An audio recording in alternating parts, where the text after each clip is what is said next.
The notion of peace often gleams brightly within the shadow of conflict, yet the path towards achieving it is rarely straightforward.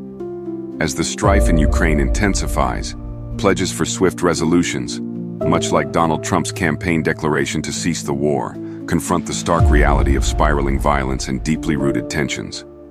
With increasing air raids, escalating casualty figures, and no evident resolution on the horizon, the question is not simply whether peace is attainable, but also at what cost. Let us explore the complexities of this conflict and consider why diplomacy alone might not suffice. In the meantime, the war appears to be escalating, as we have seen some of the most significant air attacks of the conflict with growing casualty figures on the Russian side, and no indications of any abatement. However, many still hold the belief that the war might conclude quite soon. Today, I wish to investigate just how probable this is, what outcomes we might expect, and why diplomacy by itself cannot end this conflict. Why hope on its own will not bring an end to this war. The temptation of wishful thinking often leads societies and leaders down avenues that circumvent immediate unease. However, history has demonstrated that such approaches can give way to disastrous outcomes.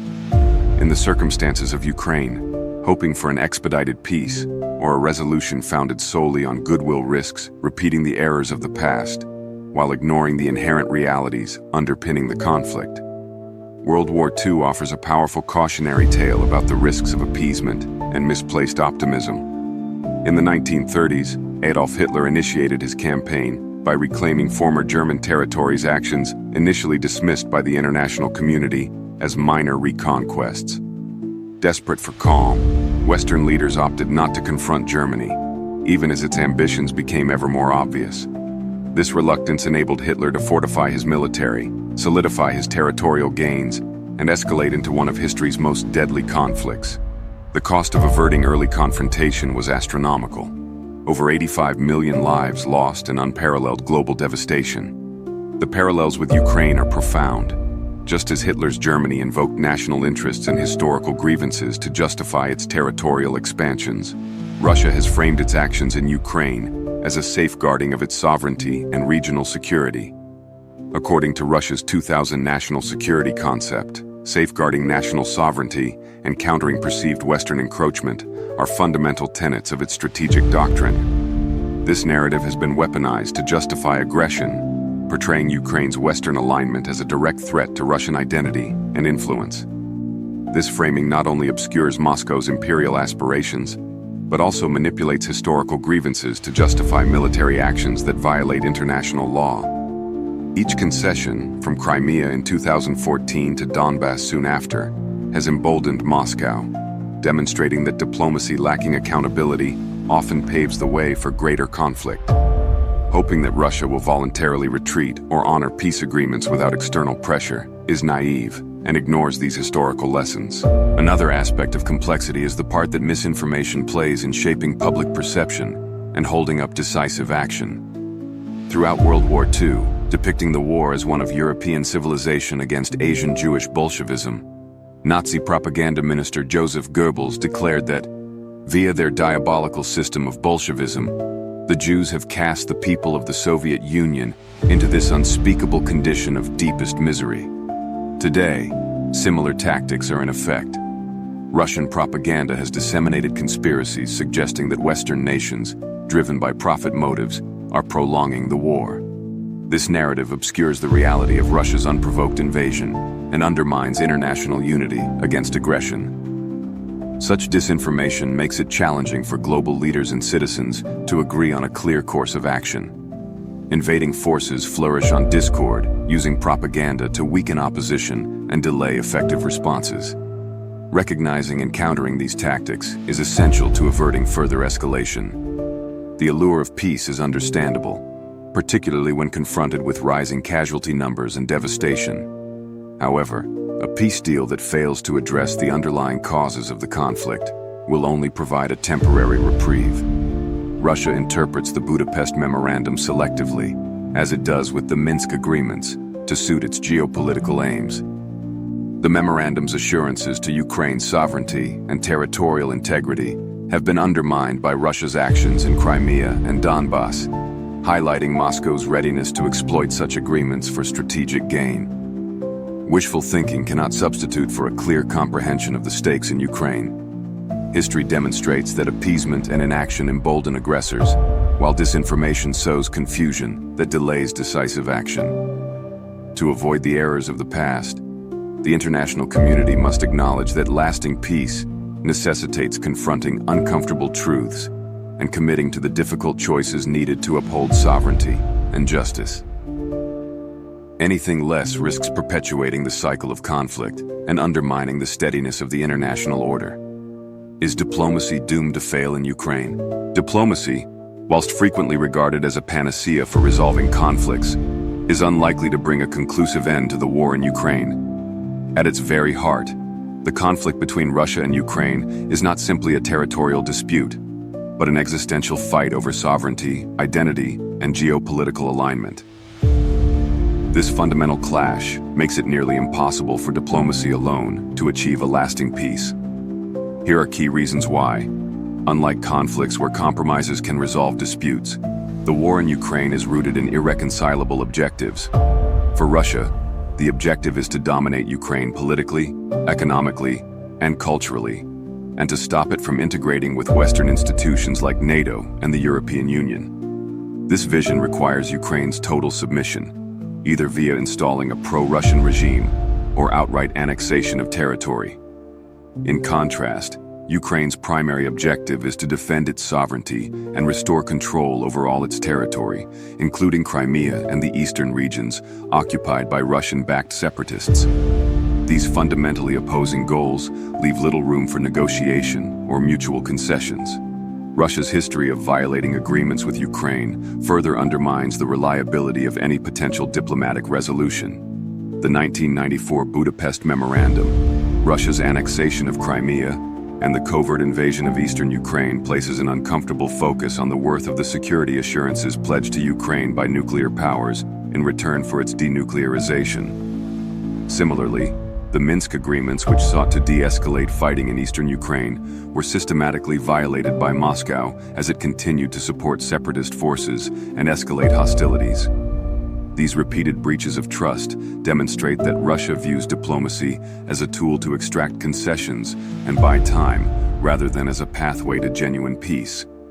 Even if a new agreement were reached, there is little to suggest that Moscow would honor it once it became strategically advantageous to break it.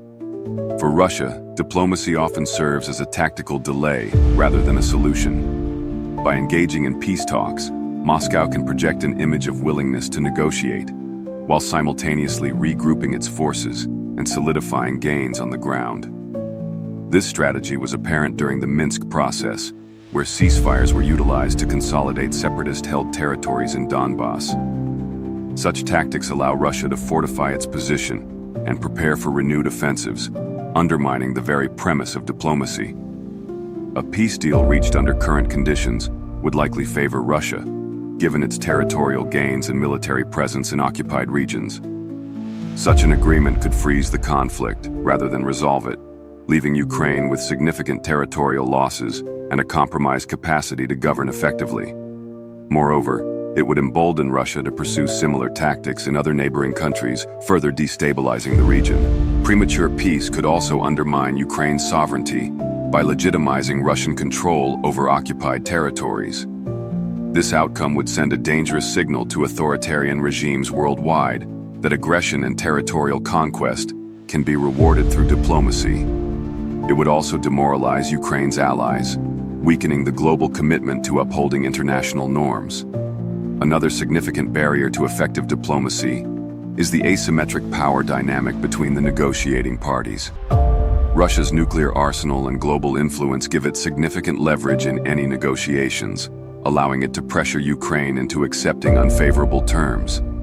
Meanwhile, Ukraine relies heavily on support from Western allies whose commitment to a protracted conflict may waver over time. This imbalance creates a scenario where any diplomatic resolution risks disproportionately favoring Russia, undermining Ukraine's ability to achieve a just and lasting peace. Diplomacy cannot conclude the war in Ukraine because it fails to address the core issues driving the conflict. Russia's imperial ambitions, and Ukraine's fight for sovereignty. With a history of broken agreements, tactical misuse of negotiations, and irreconcilable objectives, any diplomatic effort risks becoming a temporary pause rather than a permanent solution. Lasting peace will only be achievable when the underlying power dynamics shift decisively, either through Ukraine's victory, Russia's internal transformation, or sustained global pressure that compels Moscow to abandon its expansionist ambitions. What is inside Putin's mind, and what drives his war? Understanding Vladimir Putin's psychological motivations is critical to comprehending the broader dynamics of the Ukraine conflict. As with numerous authoritarian leaders, Putin's actions are deeply rooted in insecurity, a relentless pursuit of power, and a desire for historical legacy. These factors drive his strategic decisions, making him an unpredictable and dangerous adversary. At the core of Putin's psychology lies a profound fear of losing power. Like other autocrats throughout history, his first priority is regime survival. This paranoia is amplified by his awareness of how previous Russian leaders have been overthrown or assassinated when they lost their grip on power. Consequently, Putin's policies often prioritize short-term control over long-term stability, leading to risky geopolitical gambles. Putin's insecurity is not just personal, but institutional. He perceives challenges to his authority, whether from internal dissent, Western sanctions, or Ukrainian resistance, as existential threats. This mindset explains his aggressive suppression of domestic opposition and his framing of the West as an enemy conspiring to weaken Russia. By portraying himself as the defender of Russian sovereignty, Putin seeks to consolidate power and rally nationalistic support. Another significant motivator for Putin is his ambition to leave a lasting historical legacy.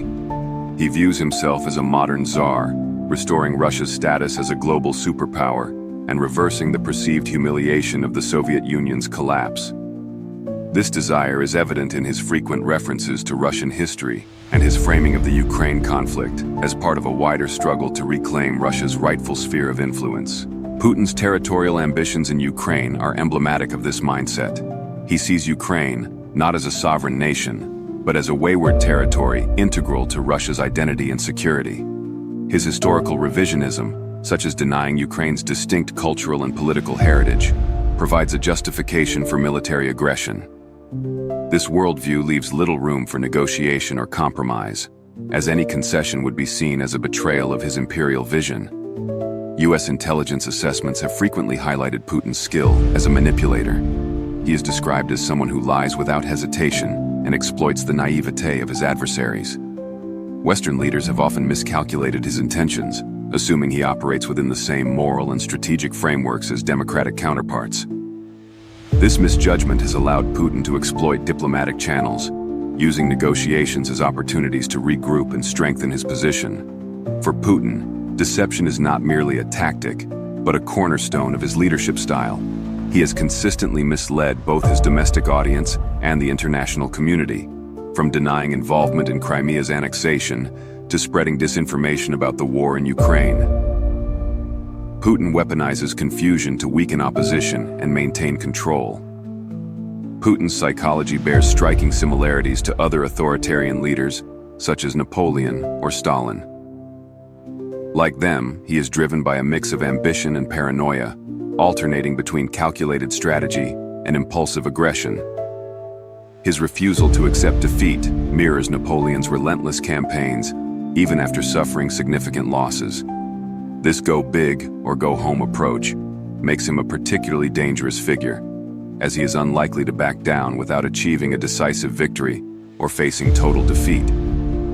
Putin's psychological profile suggests that he views the Ukraine war as a personal and existential battle.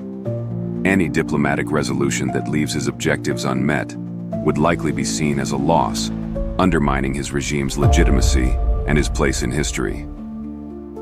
This explains his willingness to endure massive casualties and economic hardships, as the stakes for him extend beyond Ukraine to his own survival. Moreover, his inability to tolerate perceived weakness makes him resistant to compromise.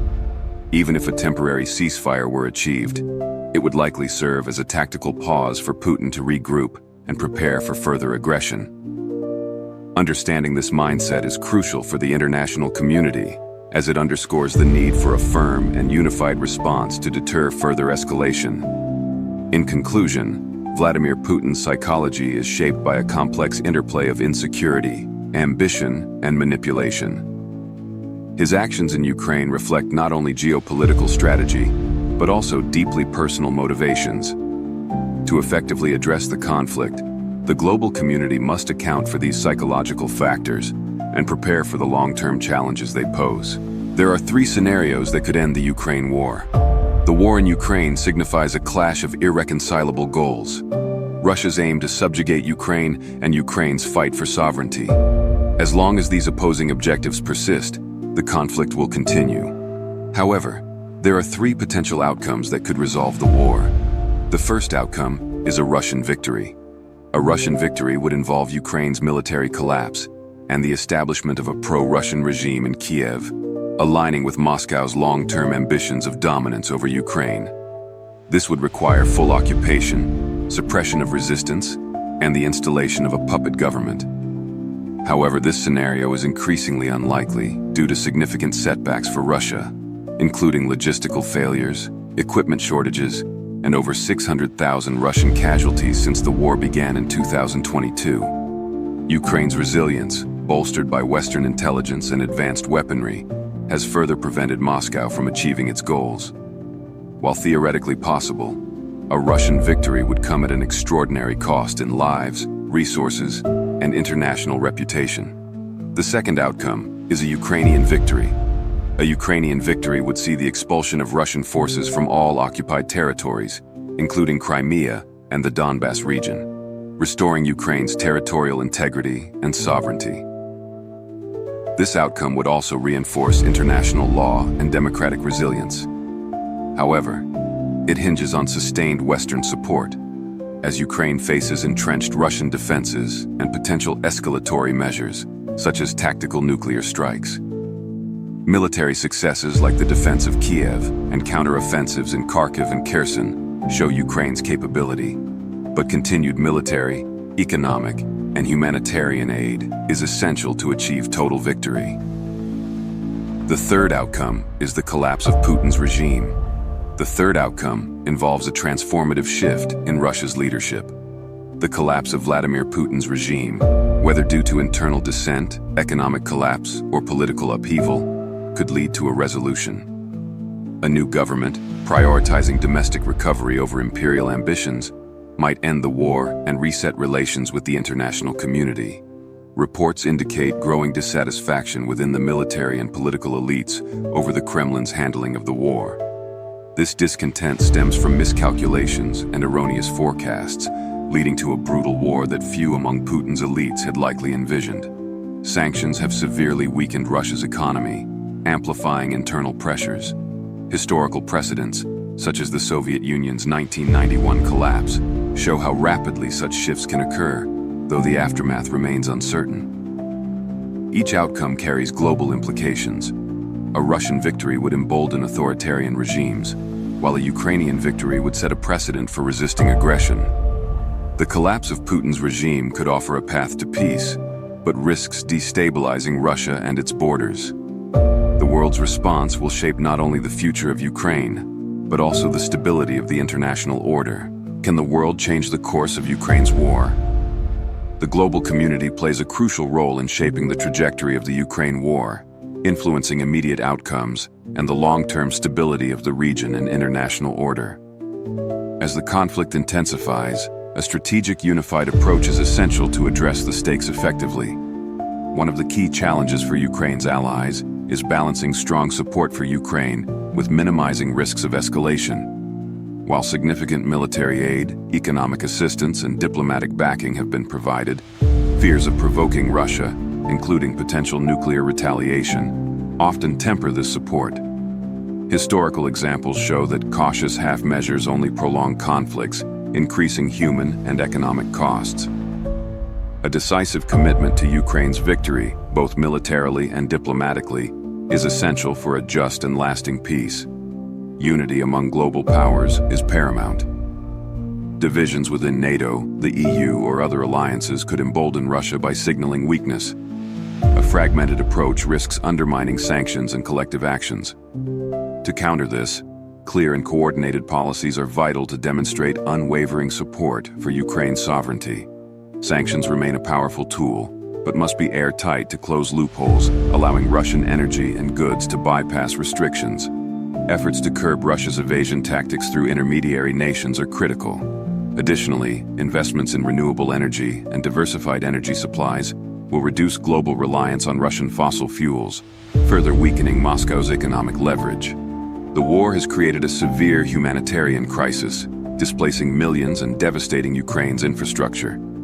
Immediate aid must be paired with long-term commitments to rebuild Ukraine's economy and hold Russia accountable for violating international law. Ensuring justice through tribunals for war crimes sends a strong message that aggression will not go unpunished, deterring future conflicts. Propaganda and disinformation campaigns by Russia further complicate efforts, eroding global unity. The international community must counter misinformation by promoting factual reporting and supporting independent journalism, ensuring accurate narratives reach global audiences. Ultimately, the global response must transcend piecemeal efforts, addressing both the urgent and structural challenges of the conflict. A decisive, unified strategy can pave the way for lasting peace, ensuring that aggression is not rewarded and setting a precedent for international justice and stability. The challenges in Ukraine remind us that peace is not just a goal, it's a responsibility. As we navigate these complex issues, let's strive for a future where conflicts are resolved through unity, respect, and mutual understanding. Your voice is significant in molding that future, so if this video resonated with you, share your insights in the comments and help cultivate a meaningful dialogue. This channel's content is meant for informational and educational purposes exclusively. While we endeavor to deliver balanced analyses on political and military subjects, the opinions expressed do not reflect those of any government, organization, or political entity. Make sure you like and subscribe for more comprehensive explorations of the stories shaping our globe. And before you go, check out the video on your screen to discover how historical patterns influence today's conflicts. Thank you for watching, and until next time, stay informed and inspired. Okay everyone, that's a lot of events we've covered, and it's clear the world is a complex place right now. We've examined some really serious issues and hopefully gained a better understanding of them. It is essential to keep ourselves informed. Before we get to the big conclusions of this video, if you're enjoying our content, please take a moment to subscribe to our channel. Hit that like button and turn on notifications. It really does help us grow and reach a wider audience. We make sure that the content is top-notch so that you stay informed, and also let us know in the comments where you're watching from. We'd love to hear from you, our dedicated viewers, and know where this information is reaching. So, leave a comment down below, let us know where you are watching from. Your comments and engagement are incredibly valuable to us.